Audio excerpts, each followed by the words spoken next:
Tonight, the Government of Saskatchewan says it will not be following BC's lead in decriminalizing small amounts of some illicit drugs. We have been very clear that we don't want to follow that path. Also, calls from the FSIN for the resignation of a decorated women's hockey coach at Harvard after allegations of racism and discrimination. Plus, the Regina Food Bank's board of directors has approved the purchase of a former SLGA building to create a food hub. This is CBC Saskatchewan News.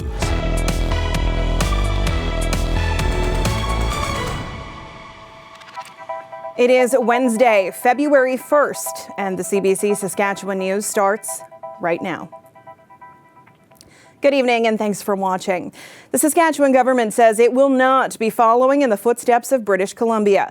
This week, that province launched a 3-year project which will decriminalize possession of small amounts of illegal drugs. Adam Hunter has the story. Kayla DeMong says Saskatchewan should be following the lead of BC and entering a partnership with the federal government to exempt possession of small amounts of certain illicit drugs for people over 18. We are still focusing so much on prevention and treatment and not looking at supporting people while they use substances. You know, decriminalization goes a long way in showing that people that use substances deserve to be treated better in our society. On Tuesday, Saskatchewan's Minister for Mental Health and Addictions, Everett Hindley, said decriminalization was not on the government's radar. Today, the province's Justice Minister says the government will not be pursuing the BC model at this point. We feel that the rehabilitation side of it, which we've invested millions of dollars in, is very important and is our response, very fulsome response to the issue. AIR says the province will wait and see how BC's pilot plays out over the next 3 years. But DeMong says the province can't afford to wait. They're just in action around looking at innovative approaches, looking at things beyond treatment, is causing people to die in this community.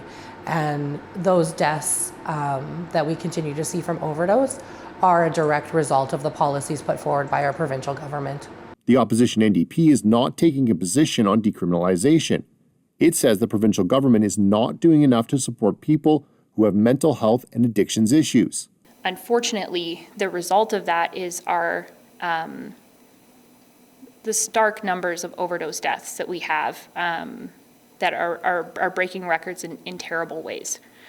We know that we have to work to provide those supports, and I look forward to doing more consultation with the police chiefs to learn more about it. Last year, both the Regina and Saskatoon boards of police commissioners received a report from 2 University of Saskatchewan researchers recommending decriminalization, but neither board decided to pursue it further. Both city police chiefs have said de facto decriminalization exists, with fewer officers charging people with simple possession. It's unlikely either city moves forward with true decriminalization unless the provincial government changes its position or Ottawa changes the law. Adam Hunter, CBC News, Regina. The Federation of Sovereign Indigenous Nations is calling for the resignation of a women's hockey coach at Harvard University. As Nicholas Frew reports, it comes after accusations that she made a racist remark last season. Katie Stone, the decorated women's hockey coach for Harvard University, is accused of making an anti-Indigenous comment last season. The Boston Globe first reported that during a tirade in the locker room, she accused the team of not showing her enough respect and said they were becoming a group of skaters with, quote, too many Chiefs and not enough Indians, end quote. 2 Indigenous players from Canada were present. Sydney Daniels is a member of Mistawassa's First Nation in northern Saskatchewan. She once captained the Harvard Crimson and was an assistant coach at the time of the alleged incident. Daniels suddenly resigned and, according to the Globe, filed a complaint accusing Harvard University of racial and other forms of discrimination. Harvard has not commented on the allegations. Daniels has not responded to CBC requests for comment, but the FSIN says Daniels informed it about what happened. The chief of Mistawassa's issued a statement this afternoon, standing with Daniels, saying, quote, "We are disappointed in the Harvard Sports Organization and for the level of mistreatment she has had to endure," end quote. The FSIN has sent a letter to Harvard's athletic department calling for Stone's resignation in the hope it will help future generations. We have systemic racism that's playing out. You know, it's really hard for, we're underrepresented as First Nation people in post-secondary institutions and at this high caliber level of hockey or sports. So it's very important that we make sure that those are being held accountable, that are behaving in a way that, you know, conveys hate. The other Indigenous players at Harvard who were present for the alleged comments have declined to speak for now. Daniels would have filed her complaint to the Massachusetts Commission Against Discrimination. The commission cannot confirm or deny that it was filed due to privacy regulations. Records will be made available after the investigation ends, but a spokesperson says that could take a year or two. Nicholas Frew, CBC News, Regina. The Regina Food Bank's Board of Directors has approved the purchase of a former provincial liquor store building. The food bank plans to buy the former SLGA store at 1881 Broad Street from the province for $750,000. That's according to a cabinet publication. The new food hub will be different from the food bank's existing services that will continue on Winnipeg Street. The facility will draw inspiration from grocery stores and community centres. The goal is to let users pick and choose what food products they take home rather than relying on preset hampers. The City of Regina is one step closer to having a policy that would specifically look to ensure it secures the services of Indigenous-owned and operated businesses. Alexander Kwan explains. If you're acknowledging the harms and mistakes of the past, then this is one of the harms and mistakes.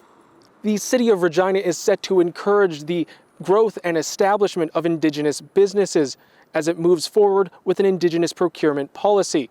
City officials say that once implemented, the strategy will be Regina's first policy to directly respond to the Truth and Reconciliation Commission's calls to action. It's a point of pride for one of the men who helped develop the policy. It's a long time coming, and I think, you know, we can be very proud of our community and our city for taking such a large leadership step in the right direction. The goal is to have a minimum of 20% of Regina's procurement contracts be held by Indigenous vendors. While there's no timeline for when the city is expected to meet that goal, it's an exciting opportunity for Indigenous companies to move away from chasing the next big contract. But be able to see contracts and revenue opportunities on an annual basis. So, you know, things aren't as, you know, peaks and valleys. We're now seeing, you know, good steady growth of Indigenous businesses in our community. And that consistency means a brighter future for young Indigenous people interested in becoming entrepreneurs. But a lot of work is necessary for that to happen. Last year, Regina spent more than $200 million on procurement. Just $300,000 went to Indigenous businesses. Those statistics are why Mayor Sandra Masters felt it necessary to develop the policy. And it had been brought to my attention by Indigenous leaders that Indigenous procurement is on, frankly, nationwide, is on the radar, and that the city wasn't clearly, in evidence-based, wasn't really playing a role in being intentional. The strategy still needs to pass a final vote at City Council to become official, but Masters says it's now on the city to learn, grow, and change in order to become a better partner. Alexander Kwan, CBC News, Regina. The Provincial Justice Minister spoke with business leaders today about Bill 88, also known as the Saskatchewan First Act. Bronwyn Eyre addressed the Saskatchewan Chamber of Commerce in Regina this afternoon. The minister mainly focused on how the bill could help the economy. Bill 88 has come under fire from groups such as the Saskatchewan Environmental Society. It says the province is using language in the act to block federal greenhouse gas legislation. Eyre says this is not what the bill is about. Really reassure people in this province that this isn't about carving out any new powers. This isn't new language, exclusive jurisdiction. This is about protecting the people of the province, the economy of the province, from policies that lead to economic harm. That's what it's about. Eyre stressed the province is not seeking exclusive jurisdiction over greenhouse gas emissions, but rather its resource exploration, production, and power generation. Saskatchewan already has jurisdiction over its resources due to the Constitutional Act. Some grade 7 students in Saskatoon are getting a hands-on experience about energy efficiency. They visited an exhibit at the Western Development Museum about how to make their homes more environmentally friendly. It's called Smarter Science, Better Buildings. The The Smarter Science, Better Building program is a really innovative program that teaches young people, specifically in grade 7. It's a curriculum-connected program for grade 7 heat and temperature unit. And the idea is it provides innovative hands-on learning at each of the 6 displays on different topics where students can learn about different ways that they can make energy-efficient buildings and learn about how they can be more sustainable in their behaviors at home as well. I really like this net zero home because I think that it's something that I would really like to live in, and I think it's more people should be living in these homes and building them because it uses much less electricity and heat and energy, and I think it's really good for the environment. I really actually like the solar panel one because you get to learn about solar stuff. I'm into that kind of things, and it can really help if you got solar panels for your home. I really hope that they have a chance to look at historical examples of ways of building houses, and also learning that there are things from the past that we can learn about and use to our benefit, and kind of dispel this kind of idea that everything new is better, when in fact there are things from past or historical examples that can help us today. Well, this isn't a lawn ornament you see every day, let alone in winter. This massive snow sculpture of a man's grinning face and a massive fish in a hand can be found on the lawn of Braun and Karen Nurkowski in South Regina. Braun has called it the big catch of the year and proud of it. He says the sculpture took him about 25 hours to complete with an assist from his son on one of the forms. Nurkowski is hoping that people who enjoy his work support the community and make a donation to Big Brothers and Sisters Regina. We'll be back after the break.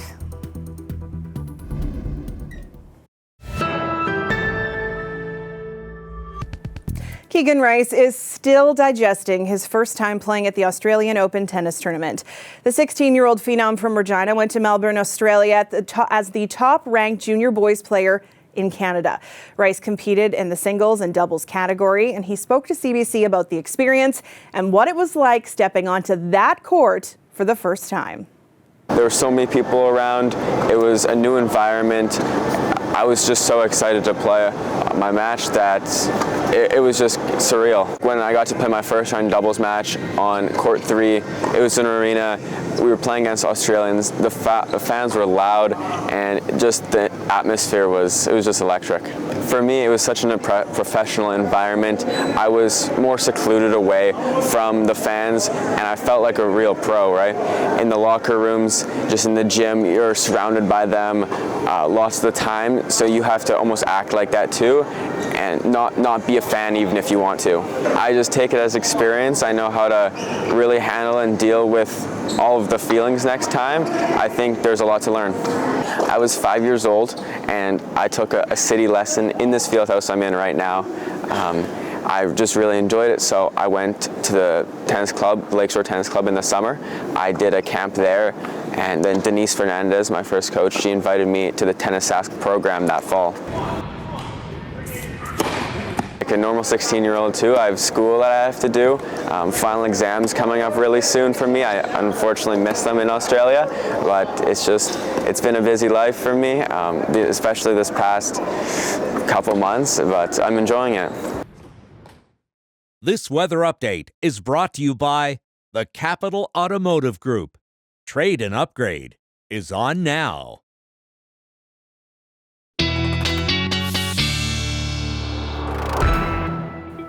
Our weather specialist Ethan Williams joins me now. Extreme cold today, but then we move into snow sculpture-like weather tomorrow. Yes, bold of you to just jump right over the cold that we're blinders. That's how we live in Saskatchewan, blinders. Well, that is true, and a certain groundhog will tell you if it is going to get warmer over these next few weeks. Let's hope so. Right now, though, of course, very, very cold through the province, and now almost the entire province in an extreme cold warning, save for the southwestern corner, where it will be just kind of above the threshold for that through the evening tonight. And it's going to get really cold really fast. So this is how far temperatures are dropping just over the next 15 hours from now until 9 a.m. tomorrow. And we're looking at nearly a 20-degree temperature drop in Regina, Assiniboia up to Yorkton, kind of in the 16, 17-degree drop range there. Even in the southwest where there aren't extreme cold warnings in effect, you're going to be dropping pretty drastically as well in about the next 15 or so. And you can see that cold air already dropping down, already minus 33 at Collins Bay. Maple Creek, you're now below minus 10, and that tells you that it is going to get cold. If the southwest is already getting cold, and in the far north, wind chills now already well into the minus 40s. Frostbite going to be possible in mere minutes overnight tonight. Up in Stony Rapids, close to 2 minutes there with a wind chill of minus 46, and really throughout the south of the province, especially in Yorkton, going to be close to minus 45. Frostbite very possible very quickly. Tomorrow afternoon, wind chills still into the minus 30s, and I think probably yet another cold night again, Thursday into Friday, maybe just missing extreme cold territory, but into the minus 30s again before we finally see some warming. But it is high pressure that's really going to be making us cold, and you can see how it just blows out that snow and the cold as we go through the night tonight. And tomorrow we will see a mostly sunny day in most parts of the province, except for south central, southwestern and west central regions where we are seeing a little bit of snow move in, or cloud cover rather, as snow moves in tomorrow night to portions of the north of the province. And I think from that overnight Thursday into Friday, there could be maybe between 5 and 10 centimeters of snow in northern portions of the Churchill region and into the far north. Now, it has been a pretty blustery day as well, coupled with the snow, but I think over this next while, as high pressure is moving in, we're going to see winds diminish. They may pick up a bit in the southwest tomorrow afternoon. And then as that system moves in Friday, some of us going to be seeing those pick up again. But thankfully by Friday, temperatures will start a pretty nice warm up. And there it is right there. Heading into the weekend, we're looking at some very nice temperatures. Roads might get a little slushy, though, I think, as we see temperatures even get above the freezing mark. But sunshine makes a glorious return. Saskatoon, temperatures going to be well above normal. Those overnight lows getting above minus 10. Keep in mind, conditions likely going to be warming up pretty quickly Friday as we head into Saturday. So, Sam, there you go. Your optimism is paying off. A nice forecast ahead.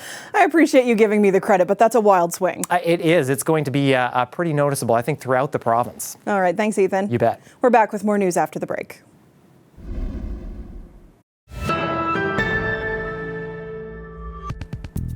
The National Chief of Assembly of First Nations is taking aim at a workplace investigation launched into her conduct. Roseanne Archibald is calling the probe colonial. She's also expressing concerns that the investigators are not Indigenous.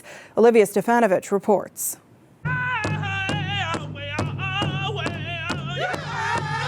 6 months after the Assembly of First Nations launched an external investigation looking into bullying and harassment complaints against the National Chief. If I can have the video played, please. One of the investigators told First Nations leaders Roseanne Archibald refuses to cooperate. Meaningful steps to move the investigation forward cannot take place until they are able to have that interview with her. Now the National Chief is firing back.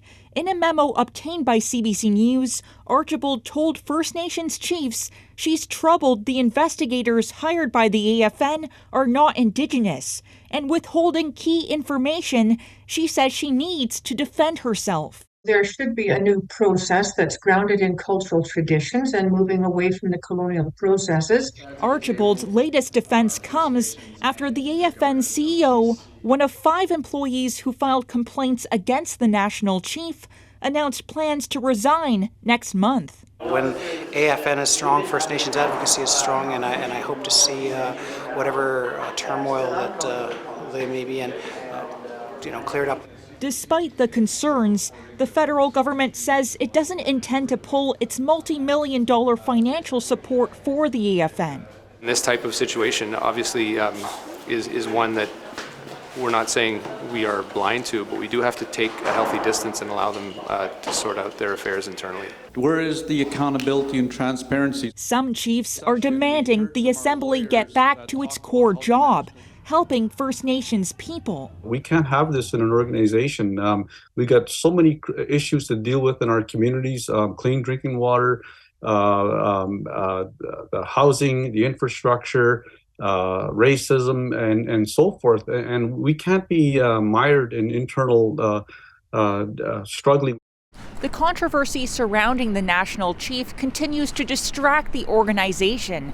The AFN is planning a special chiefs meeting in April in the hopes of finally putting the matter to rest. Olivia Stefanovich, CBC News, Ottawa. The funeral for Tyre Nichols was held today in Memphis, Tennessee. The 29-year-old died after a brutal beating by 5 police officers in a violent arrest captured on security and police body cameras. Reverend Al Sharpton delivered the eulogy. I can't speak for everybody in Memphis. I can't speak for everybody gathering. But for me, I believe if that man had been white, you wouldn't have beat him like that night. Family, friends, and activists gathered to mourn Nichols and pay their final respects 3 weeks after his death. Nichols died on January 10th from injuries he'd received from Memphis police officers who'd pulled him over while he was driving home. Police video of the confrontation shows officers pepper spraying Nichols and pounding him with punches, kicks, and batons as he cried out. The 5 police officers, who are also black, have been fired and charged with second-degree murder. 2 other officers have been suspended. It has prompted renewed appeals for action against police brutality.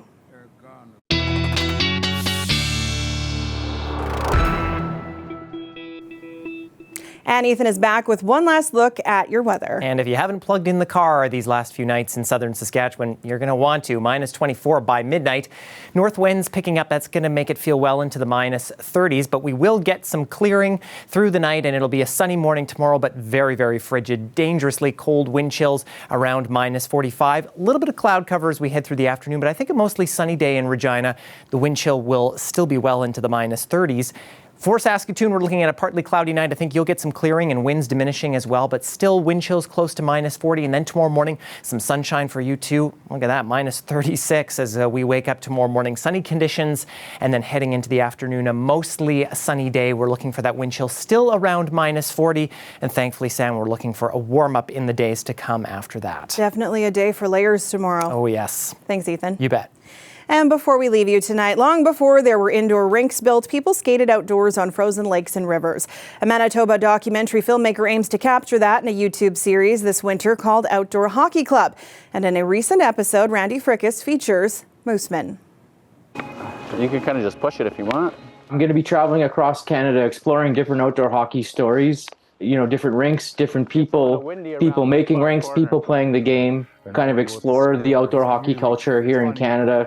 You know, we have the climate that it's a big part of our winters, and it was just an idea that's kind of been sitting, you know, alongside me for a while, and I finally kind of took the jump to make the series. But I wanted to make sure that I connected with different parts of the country, because there's, you know, different places, different people, you know, different settings, whether it's on the prairies or in the mountains, on a lake, in a city, that sort of thing. So I wanted to kind of collect all those types of stories and visuals for the series.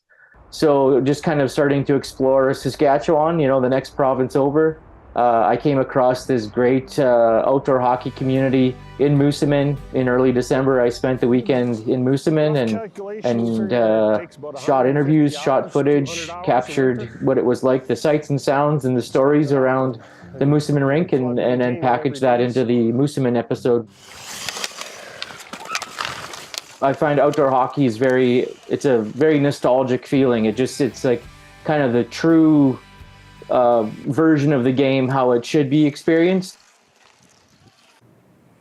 Well, if it's going to be a night for hockey tonight, you're going to want layers. That is it for us tonight. For news anytime, you can head to cbc.ca/sask or /Saskatoon, or head over to our YouTube channel and subscribe to CBC Saskatchewan's page. Ethan will be back with more local news and weather tonight at 11. Thank you so much for watching. Have a great night and stay warm.